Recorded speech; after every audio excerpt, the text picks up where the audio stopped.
Hello నమస్తే. నేను మీ YSR Sharma, Andhraprabha editor. Weekend రౌండప్కి స్వాగతం. వీకెండ్ వారాంతం. వారాంతం అంటే చాలామందికి ఆట విడుపు, వెసులుబాటు కూడా. రోజువారీ దైనందిన పనుల నుంచి, కార్యక్రమాల నుంచి ఆట విడుపు అనుకుంటాం. కానీ రాజకీయ నాయకులకు కానీ, ప్రభుత్వాలకు కానీ ఆట విడుపు ఎంతమాత్రం ఉండదు.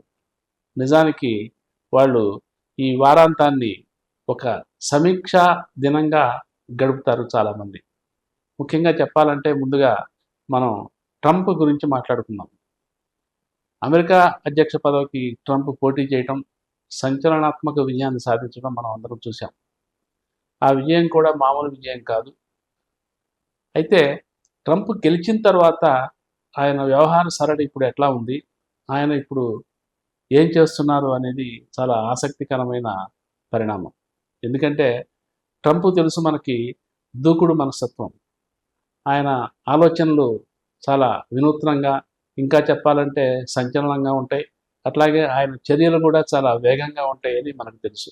ఇప్పటిదాకా ఈ 4 ఏళ్ల నుంచి మనం జో బిడెన్ కార్యక్రమాలకి అలవాటు పడి ఆయన నడక, నడత అంతా చూస్తూ మనం అమెరికా అధ్యక్షుడు ఇంత నిదానంగా, ఇంత మందకొడిగా ఉంటాడా అని చెప్పి చాలా సందర్భాల్లో ఆశ్చర్యపోయిన ఈ సంఘటనలు ఉన్నాయి. అయితే ట్రంప్ అందుకు పూర్తి విరుద్ధం. కాకపోతే వాళ్ళిద్దరి మధ్య ఉన్న వయోభేదం వల్ల జో బిడెన్ అట్లా వ్యవహరించి ఉండొచ్చు అని చెప్పి మనం అనుకోవచ్చు. ఆయనకి ఇప్పుడు 82 ఏళ్ళు. ఆయనతో పోలిస్తే ట్రంప్ చిన్నవాడే. స్వతహాగా పెద్దవాడైనప్పటికీ కూడా వయసు పరంగా చూస్తే చిన్నవాడి కిందనే మనం లెక్కేసుకోవాలి. ఎందుకంటే జో బిడెన్‌కి 82 ఏళ్ళైతే ట్రంప్‌కి 78 ఏళ్ళు. అంటే ఇంకా 4 ఏళ్ల తేడా ఉంది. సో, ఆ మేరకు ట్రంప్ ఇక ఈ 4 ఏళ్లలో అతను పాలన ఎలా ఉంటుంది అనేది అటు అమెరికన్లే కాదు, ఇటు ప్రపంచవ్యాప్తంగా, ముఖ్యంగా భారత్ కూడా ఎదురు చూస్తూ ఉన్నది చాలా ఆసక్తిగా.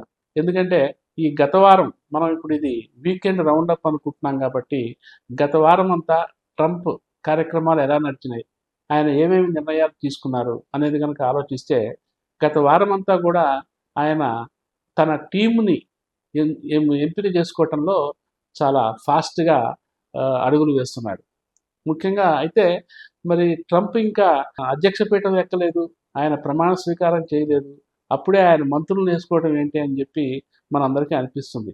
కానీ అమెరికాలో ఈ పాలనా వ్యవస్థ చాలా భిన్నంగా ఉంటుంది. మన ఇండియాలో అయితే మనకందరికీ తెలుసు, అటు ప్రధానమంత్రో లేకపోతే రాష్ట్రంలో ఒక ముఖ్యమంత్రో ఎన్నికల్లో గెలిచిన తర్వాత ఆయా పార్టీలు, పాలక పార్టీ వాళ్ళ నాయకుడిని ఎన్నుకుంటే అప్పుడు ఆ నాయకుడు కేంద్రంలో అయితే ప్రధానమంత్రిగా, రాష్ట్రంలో అయితే ముఖ్యమంత్రిగా ప్రమాణ స్వీకారం చేస్తారు. ఆ నాయకుడు తన క్యాబినెట్‌ని అంటే తన టీముని ఆయన ఎంపిక చేసుకుంటాడు. అంటే తనతో పాటు వివిధ శాఖలకి మంత్రులుగా ఎవరెవరు ఉండాలో వాళ్ళని ఎంచుకుంటాడు. ఆ మంత్రులు కూడా ఎన్నికల్లో గెలిచిన వాళ్ళే అయి ఉంటారు. దాదాపు మామూలుగా సాధారణంగా అయితే ఎన్నికల్లో గెలిచిన వాళ్ళే అయి ఉంటారు. ఒకవేళ ఎన్నికల్లో గెలవని వాళ్ళని ప్రధానమంత్రి గాని, ముఖ్యమంత్రి గాని మంత్రిగా ఎంపిక చేసుకుంటే, ఔట్ సైడర్‌ని ఎంపిక చేసుకుంటే 6 నెలలలోపు అతను అటు లోక్‌సభకు గాని, లేకపోతే రాజ్యసభలో గాని, ఇటు అసెంబ్లీలో గాని, కౌన్సిల్‌లో గాని సభ్యుడిగా ఉండి తీరాల్సిన అవసరం ఉంటుంది. ఇది మన లెక్క. కానీ అమెరికాలో లెక్క అట్లా ఉండదు. యాక్చువల్లీ కొత్త అధ్యక్షుడు తన టీమ్‌ని చాలా స్వతంత్రంగా ఎంచుకుంటాడు. వాళ్ళు ఔట్ సైడర్స్ అయ్యుండొచ్చు. లేకపోతే ఇప్పుడు ట్రంప్ రిపబ్లికన్ పార్టీ అధ్యక్షుడుగా వ్యక్తి కాబట్టి రిపబ్లికన్ పార్టీలో నుంచే ఆయనకు నచ్చిన వాళ్ళని ఎన్నుకోవచ్చు. కానీ ఇప్పుడు ట్రంప్ వ్యవహార శైలి చూస్తే ఎట్లా ఉందంటే చాలా విభిన్నంగా కనిపిస్తున్నది. ఎందుకంటే అందరినీ దాదాపు ఔట్ సైడర్స్‌నే తీసుకున్నాడు. బయట వాళ్ళనే ఏమాత్రం రిపబ్లికన్ పార్టీతో సంబంధం లేని వాళ్ళే చాలా ఎక్కువ మంది ఉన్నారు. ఆయన సన్నిహితులు చాలా ఎక్కువ మంది ఉన్నారు. ముఖ్యంగా రిచెస్ట్ పీపుల్ ఉన్నారు. సో, సంపన్నమైన వ్యక్తులు ఉన్నారు. అట్లాగే వ్యాపార దిగ్గజాలు, కమర్షియల్ పర్సన్స్ ఉన్నారు. సో, అక్కడ ఇది తప్పు కాదు. అది ట్రంప్ విచక్షణాధికారం. సో, ఆ మేరకు ఆయన చాలా వేగంగా తన టీంలో సభ్యుల్ని ఎంచుకుంటున్నాడు. ముఖ్యంగా మనం గత వారం రోజులుగా చూస్తే ఆ ఎంపికైన వాళ్ళల్లో చాలామంది భిన్న మనస్తత్వాలు ఉన్నవాళ్ళు ఉన్నారు. ట్రంప్తో కలిసి నడిచిన వాళ్ళు చాలా తక్కువ మంది ఉంటే మొన్నటి దాకా ఎన్నికల ప్రచారం సగం వరకు కూడా ట్రంప్ని వ్యతిరేకించి ఆ తర్వాత వాళ్ళు మనసు మార్చుకొని ఆయనతో కలిసిపోయిన వాడు ఉన్నారు. ఇంకా ఆ తులసి అనే ఆమె అయితే ఒక డెమోక్రటిక్ 2020లో డెమోక్రటిక్ ప్రెసిడెంట్ నామినీగా పోటీ చేసింది. ఆ తర్వాత మొన్ననే 2022లో అనుకుంటా ఆమె డెమోక్రటిక్ పార్టీని వదిలేసి ఇటు ఈ ట్రంప్తో చేయగలిపింది.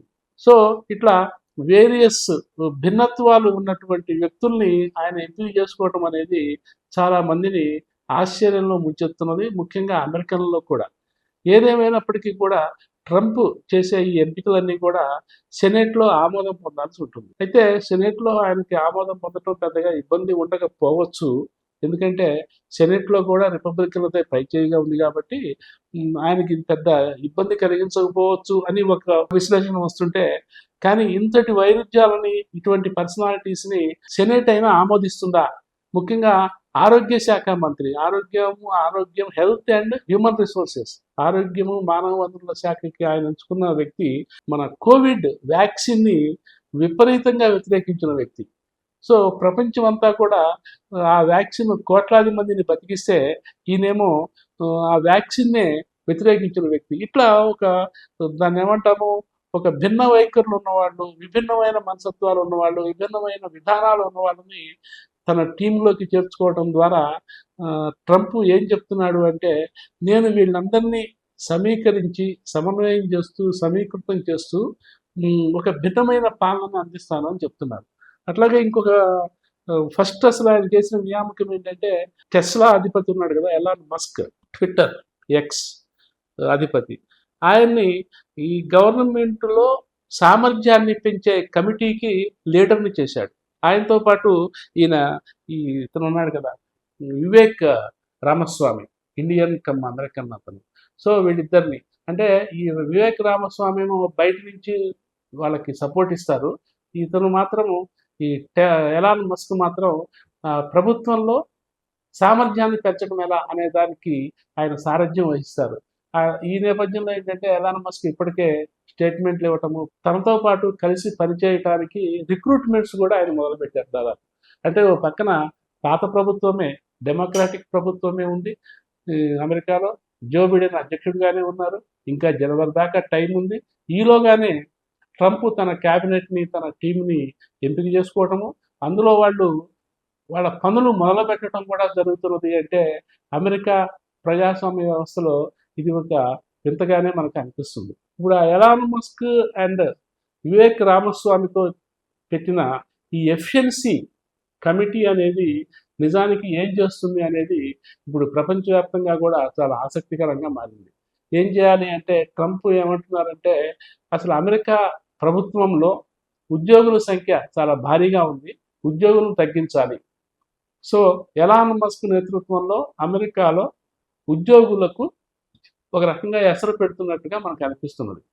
ఎలాన్ మస్క్ ఒకనొకప్పుడు ఈ ట్విట్టర్లోను అట్లాగే టెస్లాలోను ఉద్యోగస్తులను తొలగిస్తుంటే ఇదే ట్రంప్ అప్పట్లో వ్యతిరేకించారు.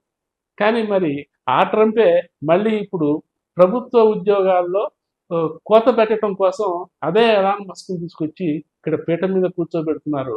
ఇటువంటి వైరుధ్యాలతో ట్రంప్ పాలన ముందు ఎలా ఉండబోతున్నది అనేది ఒక ఆసక్తికర పరిణామం. ఈ వారమంతా కూడా ట్రంప్ ఇటువంటి అపాయింట్మెంట్స్ చేస్తే ఇక నెక్స్ట్ వచ్చే వారం ఎట్లా ఉంటుంది అంటే, బహుశా అక్కడ అమెరికా నుంచి వస్తున్న వేరియస్ పత్రికల్లో వస్తున్న సమాచారాన్ని బట్టి వచ్చే వారం ఉక్రెయిన్ రష్యా యుద్ధం గురించి, అట్లాగే ఇజ్రాయెల్ పాలస్తీనా వార్ గురించి ఆయన ప్రాథమికంగా దృష్టి పెట్టొచ్చు అనే ఒక సమాచారం అయితే అందుతున్నది. అది వచ్చే వారం మరి ఎటువంటి పరిణామాలు వస్తాయో మనం చూడాల్సి ఉంటుంది. ఇక ఇప్పుడు మన దేశంలో 2 రాష్ట్రాలకి అసెంబ్లీ ఎన్నికలు జరుగుతున్నాయి. అందులో ఒకటి మహారాష్ట్ర అయితే రెండోది జార్ఖండ్. దాదాపు వారం రోజుల నుంచి, ముఖ్యంగా చెప్పాలంటే గత వారం అంతా కూడా ఎన్నికల ప్రచారం చాలా హోరెత్తుతున్నది. ముఖ్యంగా ప్రధానమంత్రి నరేంద్ర మోడీ గారి దగ్గర నుంచి కేంద్ర హోంమంత్రి అమిత్ షా, అంటే ఇంకా అట్లాగే కేంద్రంలోని చాలామంది మంత్రులు, మరోవైపు ప్రతిపక్ష నాయకుడు రాహుల్ గాంధీ, వీళ్ళందరూ కూడా అటు మహారాష్ట్ర అండ్ జార్ఖండ్ రాష్ట్రాల్లో ఆ మూల నుంచి ఈ మూల వరకు విస్తృతంగా ఎన్నికల ప్రచారం చేస్తున్నారు. ఇంకా చెప్పాలంటే వివిధ రాష్ట్రాల నుంచి ఎన్డీఏలో కూటమిగా భాగస్వాములుగా ఉన్న ముఖ్యమంత్రులు, పార్టీలు కూడా, మంత్రులు వీళ్ళందరూ కూడా ఆ 2 రాష్ట్రాలకు వెళ్ళి ఎన్నికల ప్రచారం చేస్తున్నారు. మనం నిన్న కూడా చూసాము, ప్రధానమంత్రి మోడీ గారు అక్కడే ఉన్నారు. అట్లాగే అమిత్ షా గారు, అట్లాగే రాహుల్ గాంధీ హెలికాప్టర్ అయితే అక్కడ పర్మిషన్ ఇవ్వక చాలాసేపు ఆగిపోయిన సందర్భం చూసాము. అట్లాగే అమిత్ షా ఎన్నికల ప్రచారంలో ఆయన హెలికాప్టర్ని ఎలక్షన్ కమిషన్ అధికారులు డైలీ రొటీన్ చెకప్లో భాగంగా తనిఖీలు చేశారు. అట్లాగే ప్రధానమంత్రి విమానం కూడా టెక్నికల్ స్నాక్తో ఆగిపోతే మళ్ళీ ఢిల్లీ నుంచి వేరే విమానాన్ని తీసుకురావాల్సి వచ్చింది. సో మొత్తం మీద ఏంటంటే ఎన్నికల ప్రచారం అయితే బాగా ఊపందుకుంది. ఎందుకంటే సమయం దగ్గర పడుతున్నది. ఇంకా చెప్పాలంటే బహుశా సోమవారం సాయంత్రంతో ఎన్నికల ప్రచారం ముగుస్తుంది. అక్కడ 20వ తారీఖు ఎన్నికలు ఉన్నాయి. మొత్తం అసెంబ్లీ స్థానాలన్నిటికి కూడా అక్కడ బుధవారం 20వ తారీఖు. జార్ఖండ్లో అయితే ఆల్రెడీ ఒక దశ అయిపోయింది. 81 స్థానాలకి ఒక దశ అయిపోయింది, 43 స్థానాలు. మిగతా స్థానాలకి రెండో దశలో అదే రోజు ఎన్నికలు జరుగుతాయి. సో ఈ నేపథ్యంలో ఏంటంటే సోమవారం సాయంత్రం ప్రచారానికి తెరపడుతున్న నేపథ్యంలో ఇక ఇవాళ అట్లాగే అంటే శని, ఆది, సోమవారాలు ఎన్నికల ప్రచారం చాలా ఉధృతంగా సాగే అవకాశాలు ఉంటున్నాయి.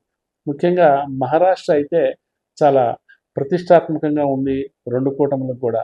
ఇటు రాహుల్ గాంధీ నేతృత్వంలోని ఇండియా కూటమి, అట్లాగే అటు బీజేపీ నేతృత్వంలోని మహాయుతి కూటమి కూడా చాలా ప్రతిష్టాత్మకంగా తీసుకున్నాయి.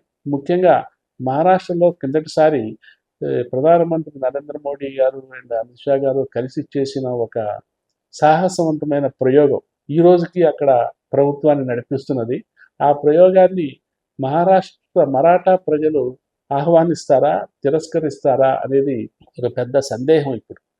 ఆ ప్రయోగం మీదనే ఇటు కాంగ్రెస్ కూటమి కూడా ఆధారపడి ఉంది. అది ప్రజాస్వామ్యానికి వ్యతిరేకమైనది. ప్రజాస్వామ్యాన్ని కూనీ చేసి అటువంటి ప్రభుత్వాన్ని, అంటే శివసేనని చీల్చి ప్రభుత్వాన్ని ఏర్పాటు చేయటం కోసం కొత్త భాగస్వాముల్ని ఎంచుకొని ప్రభుత్వాన్ని ఎంపిక చేశారు అని చెప్పి కాంగ్రెస్ కూటమి ఆరోపిస్తున్నది.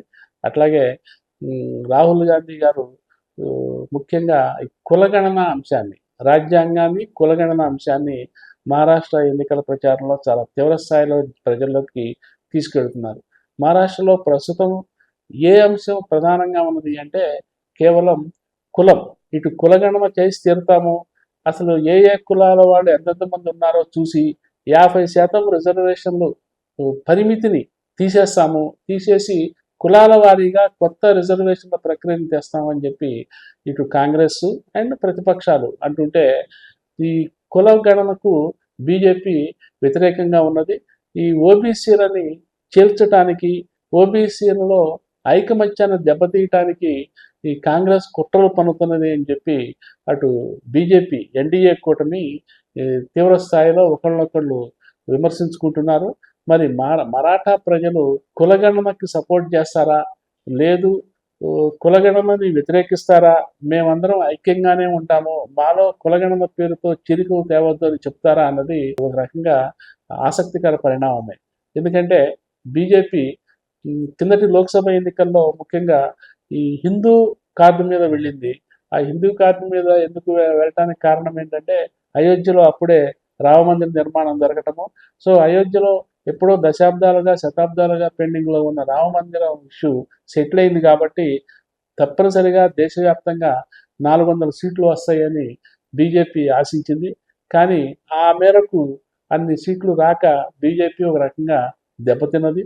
ఉత్తరప్రదేశ్లో కూడా చాలా దారుణంగా లోక్సభ ఎన్నికల్లో దెబ్బతిన్నది. అంటే అక్కడ హిందూ మతపరమైన అంశము పనిచేయలేదు అని చెప్పి బీజేపీ గ్రహించిన తర్వాత ఇక ఈ కులం ఇష్యూ అంతకుముందే లోక్సభ ఎన్నికల్లో కాంగ్రెస్ పార్టీ అయితే క్యాస్ట్ కార్డుతోనే నడిచింది. కానీ బీజేపీ మాత్రం ఇప్పుడు మహారాష్ట్ర ఎన్నికల దగ్గరకు వచ్చేసరికి మతం కార్డు కాకుండా క్యాస్ట్ కార్డుని ప్రధానంగా ప్రయోగిస్తున్నది. అది కూడా కులగణన కావాలి వర్సెస్ కులగణన వద్దు అనే అంశం మీద ఇప్పుడు మహారాష్ట్రలో ఎన్నికల ప్రచారం జరుగుతున్నది. ఇక రెండో వైపు జార్ఖండ్, అది చిన్న రాష్ట్రం అయినప్పటికీ అక్కడ ఎక్కువ ఆదివాసీ అనే అంశం మీద అటు బీజేపీ కానివ్వండి, ఇటు కాంగ్రెస్ కానివ్వండి, ఈ ప్రధానంగా ఆధారపడి ప్రచారం చేస్తున్నాయి. సో ముఖ్యంగా అక్కడ ఈ హేమంత్ సొరేన్ని కిందసారి ఈడీ అరెస్ట్ చేయటము, ఈ నేపథ్యంలో ప్రజలు దాన్ని ప్రామాణికంగా తీసుకుంటారా, లేకపోతే ఈ ఆదివాసీ అనే అంశం మీద ప్రధానమంత్రి మోడీ చెబుతున్న మాటలు వింటారా, లేదా రాహుల్ గాంధీ చెప్తున్న రాజ్యాంగం, అంబేద్కర్ అనే అంశాన్ని ప్రాతిపదికగా తీసుకుంటారా అనేది రేపు 20వ తారీఖు తెలుస్తుంది. సో ఇక సోమవారం ప్రచారం అయిపోయిన తర్వాత మంగళవారం మధ్యలో ఒక రోజు విరామం ఉంటుంది. బుధవారం నాడు 20వ తారీఖు ఆ రెండు రాష్ట్రాల్లోనూ పోలింగ్ ఉంటుంది. ఆ సాయంత్రం పోలింగ్ అయ్యేంత వరకు మనందరం వేచి చూడక తప్పని పరిస్థితి ఉంది. ఇక ఆంధ్రప్రదేశ్ విషయానికి వస్తే గత సోమవారం నాడు అక్కడ అసెంబ్లీ బడ్జెట్ సమావేశాలు మొదలైనాయి. అదే రోజున పూర్తి స్థాయి బడ్జెట్ని రాష్ట్ర ఆర్థిక మంత్రి పయ్యావుల కేశవ్ సమర్పించారు. ఇక ఆ తర్వాత అసెంబ్లీలో యాక్చువల్లీ ప్రతిపక్షం అంటూ లేదు కాబట్టి అసెంబ్లీలో మనం పెద్దగా నిరసనలు కానీ లేకపోతే ఇతరత్ర వాగ్యుద్ధాలు కానీ చూడటం లేదు. సో కేవలం అధికార పక్షం మాత్రమే ఉన్నది. అధికార పక్షంలో కూడా 3 పక్షాలు ఉన్నాయి కూటమి ప్రభుత్వంలో, తెలుగుదేశము, జనసేన, బీజేపీ. సో కేవలం వాళ్ళలో వాళ్ళు ప్రశ్నలు అడగటము, అట్లాగే మంత్రులు సమాధానాలు చెప్పటము, ఇది ఒక రకంగా ప్రశాంతంగా ఉన్నప్పటికీ కూడా ప్రజాస్వామ్యానికి ఆరోగ్యకర పరిణామం కాదు అని రాజకీయ సామాజికవేత్తలు, మేధావులు అభిప్రాయపడుతున్నారు. ఏవైనప్పటికీ ప్రతిపక్షం 11 స్థానాల్లో గెలిచినప్పటికీ కూడా ప్రతిపక్షం గైర్హాజరవటాన్ని రూలింగ్ పార్టీ దగ్గర నుంచి ఈవెన్ సామాన్య ప్రజలు కూడా పెద్దగా హర్షిస్తున్నట్టుగా కనిపించడం లేదు. ఎందుకంటే ప్రజలు 11 మందిని వైసీపీ తరఫున ఎన్నుకున్నప్పుడు వాళ్ళు అసెంబ్లీకి వెళ్ళి ప్రజా సమస్యల మీద పోరాడాల్సిన అవసరమైతే ఉన్నది. అదే ఎమ్మెల్యేల బాధ్యతగా వాళ్ళు గుర్తిరగాలన్నది ప్రజలు కోరుకుంటున్నారు. సరే, అది ఎట్లా ఉన్నప్పటికీ కూడా వైసీపీ అధినేత మాజీ సీఎం జగన్ గారు అయితే అసెంబ్లీలో ప్రతిపక్షంగా గుర్తించకుండా, ప్రతిపక్ష నాయకుడి హోదా ఇవ్వకుండా ఉన్నప్పుడు, ఆ హోదా లేనప్పుడు అసెంబ్లీలో మాకు మైక్ ఇవ్వటం సాధ్యం కాదు కదా, మైకు ఇవ్వనప్పుడు మేము మాట్లాడలేని దుస్థితిలో ఉన్నప్పుడు అసెంబ్లీకి వెళ్ళి ఏం ప్రయోజనం అని చెప్పి ఆయన తన వాదనని గట్టిగానే వినిపిస్తున్నారు. అయినప్పటికీ అసెంబ్లీకి వెళ్ళకపోయినప్పటికీ అసెంబ్లీలో జరుగుతున్న పరిణామాలు, అసెంబ్లీలో చేస్తున్న ప్రకటనలకి ధీటుగా ఎప్పటికప్పుడు మేము ఒక రకంగా ప్యారలల్ అసెంబ్లీ లాగానే మేము మా వాణిని వినిపిస్తాము అంతే స్థాయిలో అని చెప్పి జగన్ గారు ముందే చెప్పారు. ఆ ప్రకారమే ఆయన బడ్జెట్ మీద కూడా సుదీర్ఘమైన ప్రెస్ కాన్ఫరెన్స్ పెట్టి తన వివరణ ఇచ్చారు. ముఖ్యంగా రాష్ట్ర ప్రభుత్వం వైసీపీ హయాంలో చేసిన అప్పులు ఎంత ఉన్నాయో అసెంబ్లీలో చంద్రబాబు నాయుడు గారు చెప్తే వాటిని ఖండించి అవన్నీ తప్పులు కడక, ఆ లెక్కలు కరెక్ట్ కాదని చెప్పి ఆయన అంతే స్థాయిలో గణాంకాలు చెప్తూ వివరణలు ఇవ్వటము, ఇవన్నీ మనం రోజు చూస్తున్నాం. రోజు మార్చి రోజు దాదాపు చూస్తున్నాం. సో ప్రస్తుతం అక్కడ ఈ వారం అంతా కూడా అసెంబ్లీలో అదే నడిచింది. ఎందుకంటే అసెంబ్లీలో బడ్జెట్ ప్రవేశపెట్టిన తర్వాత దాని మీద ఇక చర్చ ఉంటుంది. ప్రస్తుతం ఆ చర్చ జరుగుతున్నది. మరోవైపు ఏంటంటే ఈ సోషల్ మీడియా ఇష్యూ అనేది అసెంబ్లీలో కూడా చాలా తీవ్ర స్థాయిలో చర్చకు వస్తున్నది. ముఖ్యంగా ముఖ్యమంత్రి చంద్రబాబు నాయుడు గారు సోషల్ మీడియా సైకోల్ని ఏమాత్రం వదిలేది లేదని, అవసరమైతే ఒక కొత్త చట్టాన్ని, ఉన్న చట్టానికి కోరలు మరింతగా పెంచడము, అయితే చట్టానికి సవరణలు చేసి దాన్ని మరింత స్ట్రాంగ్గా చేయటము చేస్తామని చెప్పి సీఎం చంద్రబాబు నాయుడు గారు చెప్పారు. ఈవెన్ నిన్న మొన్న కూడా 2-3 సందర్భాల్లో ఆ ప్రస్తావన వచ్చింది. మరోవైపు ఏపీలో ఈ సోషల్ మీడియాకి సంబంధించి గతంలో వివాదాస్పదమైన పోస్టులు పెట్టిన వాళ్ళని ఎక్కడెక్కడ ఉన్నా సరే ప్రతి ఒక్కరిని వాళ్ళని అరెస్టులు చేయటాలు, అట్లాగే మేజిస్ట్రేట్ల ముందు హాజరుపరచడాలు, కోర్టులో హాజరుపరచడము, అట్లాగే వాళ్ళని రిమాండ్కి పంపటాలు చాలా ఉధృత స్థాయిలో జరుగుతున్నది. ఈ వారం అంతా కూడా ఇటు అసెంబ్లీలోనూ బయట కూడా ఈ సోషల్ మీడియా ఇష్యూ చాలా ప్రధానంగా చర్చకు రావడాన్ని మనం గమనించవచ్చు. ఇక ఈ వారాంతంలో వచ్చేసరికి చంద్రబాబు నాయుడు గారు యాక్చువల్లీ ఢిల్లీ వెళ్ళటం జరిగింది. రాత్రి ఆర్థిక మంత్రి నిర్మలా సీతారామన్ అండ్ విదేశాంగ మంత్రిని కూడా కలిశారు.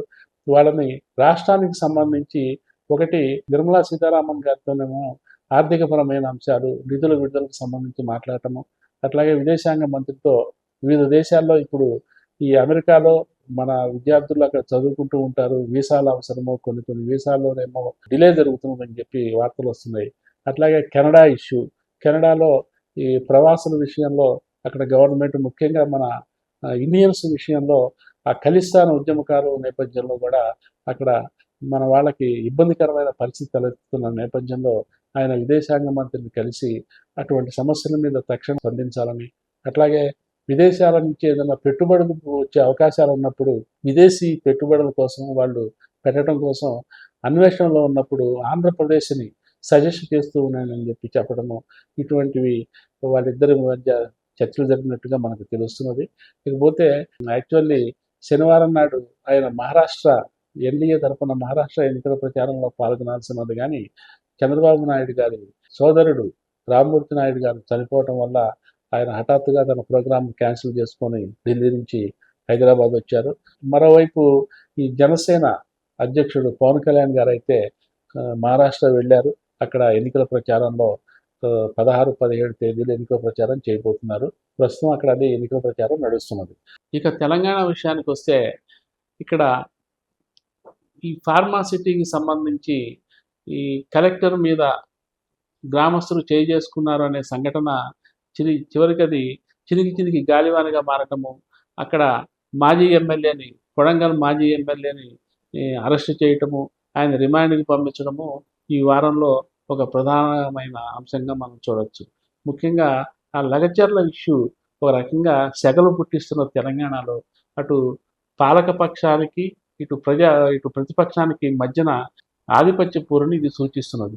ముఖ్యంగా అధికార పార్టీని ఈ సంఘటనతో కార్నర్ చేయటం కోసం ప్రతిపక్ష పార్టీ బీఆర్ఎస్ చాలా తీవ్ర స్థాయిలో అలజడి చేస్తున్నది.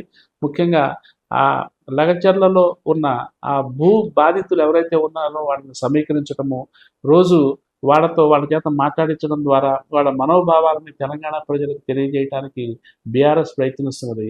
అదే సందర్భంలో పాలక పార్టీ ఓ పక్కన రాష్ట్ర అభివృద్ధి కోసం మేము పాటుపడుతుంటే ప్రతిపక్షం వాటిని మమ్మల్ని ఇబ్బంది పెట్టడానికి ప్రయత్నిస్తున్నది అని పిసిసి అధ్యక్షుడి దగ్గర నుంచి ముఖ్యమంత్రి రేవంత్ రెడ్డి గారి వరకు కూడా చాలా తీవ్ర స్థాయిలో ప్రతిఘటనని ఎదుర్కొనేందుకు ప్రయత్నిస్తున్నారు. మొత్తం మీద ఏంటంటే ఈ రెండు పాలక పార్టీల మధ్య ఈ ఆధిపత్య పోరు చివరికి ఎక్కడికి దారి తీస్తుంది అనేది చాలా ఆసక్తిగా ఎదురు చూడాల్సిన విషయం. ఎందుకంటే నిన్నమొన్నటి దాకా కూడా ఈ మూసి పునరుద్ధరణ పునరుజ్జీవం కార్యక్రమం నడిచింది. ముఖ్యంగా బుల్డోజర్ల సంస్కృతి మీద అటు ప్రతిపక్షము పాలకపక్షం కూడా ఎవరికి వాళ్ళు దాడులు, విమర్శల దాడులు, ఎదురు దాడులు చేసుకున్నారు. అది అట్లా నడుస్తున్న నేపథ్యంలోనే ఓ పక్కన ఈ లగచర్ల ఇన్సిడెంట్ రావటము, ఇది కొత్త కోణాన్ని, కొత్త డెవలప్మెంట్ని సృష్టించడము చాలా అకస్మాత్తుగా జరిగిపోయింది. ముఖ్యంగా అధికారుల మీద చేయి చేసుకోవడం అనే దాని మీద ప్రభుత్వం చాలా దాన్ని తీవ్రంగా తీసుకొని దాని మీద కేసులు పెట్టడము, ఇప్పటికే దాదాపు 40-50 మందిని అరెస్ట్ చేయటము, రిమాండ్కి పంపించడం కూడా జరిగింది. ఇంకా కొంతమందిని ఇప్పటికే విచారిస్తున్నారు. సో ఇందులోనే మళ్ళీ ఈ మూసీ వ్యవహారానికి సంబంధించి ఒక పక్కన కేటీఆర్ అరెస్ట్ చేస్తారన్న వదంతు రావటము, దాని మీద కేటీఆర్ గారు కూడా తీవ్రస్థాయిలో స్పందించడము, అరెస్ట్ చేయండి, నేను రెడీగానే ఉన్నాను, వెళ్ళి నేను 2 నెలలు జైల్లో కూర్చొని యోగా చేసుకొని వచ్చి పాదయాత్ర చేస్తానని చెప్పి ఆయన స్టేట్మెంట్ ఇవ్వటం కూడా మనం చూసాం. సో ఈ అరెస్టులు, ఇటువంటివి దాడులు, ఎదురు దాడులు, వీటితో తెలంగాణలో అసలు ప్రభుత్వము వర్సెస్ ప్రతిపక్షం మధ్య ఉండాల్సిన సంబంధం, రాజకీయ సంబంధాలు ఎడిపోతున్నాయి అనేది చర్చనీయాంశంగా మారింది. ముఖ్యంగా తెలంగాణ ప్రభుత్వం వచ్చి ఈ డిసెంబర్కి 1 year అవుతున్నది. సో ఇక మామూలుగా ప్రభుత్వం వస్తే ప్రతిపక్షాలు 6 months వరకు హనీమూన్ టైం ఇస్తారనేది ఒక సంప్రదాయంగా, ఒక నానుడిగా వస్తూ ఉన్నది. 6 monthsకు ముందే రేవంత్ రెడ్డి ప్రభుత్వం మీద ప్రతిపక్షం ఎప్పటికప్పుడు విమర్శల దాడులు చేస్తూ వస్తున్నది. అది రాను ఇంకా తీవ్ర స్థాయిలో పెరుగుతూ వస్తున్నది తప్ప తరగటం లేదు. ముఖ్యంగా ఈ కులగణన సర్వే ఒకటి, కులగణన సర్వే కూడా రాష్ట్ర వ్యాప్తంగా రకరకాల అభిప్రాయాలని వ్యక్తీకరించడం ద్వారా కుల సమగ్ర సర్వే అనేది ప్రశాంతంగా ముగుస్తుందా లేదా అనేది కూడా అనుమానాలు రేకెత్తిస్తున్న టైంలో ఈ 1-2-3 ఇష్యూస్, పక్కన మూసీ ఇష్యూ, ఈ రోజు యాక్చువల్లీ కేంద్ర మంత్రి అండ్ బీజేపీ రాష్ట్ర అధ్యక్షుడు కిషన్ రెడ్డి గారు మూసీ నిద్ర అనే కార్యక్రమాన్ని మొదలుపెట్టారు. శనివారం సాయంత్రం 4 గంటల నుంచి ఆదివారం ఉదయం 9 దాకా ఆ మూసి పరివాహక ప్రాంతాల్లో ఆ ఇళ్లల్లో ఆ బాధితులతో కలిసి నిద్రించటము, వాళ్ళతో గడపటము, వాళ్ళ సమస్యలు వినటము, ఇట్లా చేయటం ద్వారా ఏంటంటే ప్రభుత్వానికి నిజాలు తెలియజేస్తాము అని బీజేపీ ఒక ఉద్యమ కార్యాచరణను చేపట్టింది. సో రాష్ట్ర ప్రభుత్వం ఒక రకంగా ఏంటంటే మూసి ఉద్యమము, రెండోదేమో ఈ లగచర్ల ఇన్సిడెంట్, వీటితో ఒక రకంగా ఉక్కిరి బిక్కిరి అవుతున్నదనే చెప్పుకోవాలి. ఈ నేపథ్యంలో ఏంటంటే రేవంత్ రెడ్డి గారు మహారాష్ట్ర కాంగ్రెస్ తరఫున, ప్రతిపక్ష కూటమి తరఫున ప్రచారం చేయడానికి మహారాష్ట్ర ఎన్నికల ప్రచారానికి వెళ్ళారు. ఇక మళ్ళీ ఆయన రాష్ట్రంలో ఉన్న సమస్యల మీద దృష్టి పెట్టడానికి అవకాశం ఉంటుంది.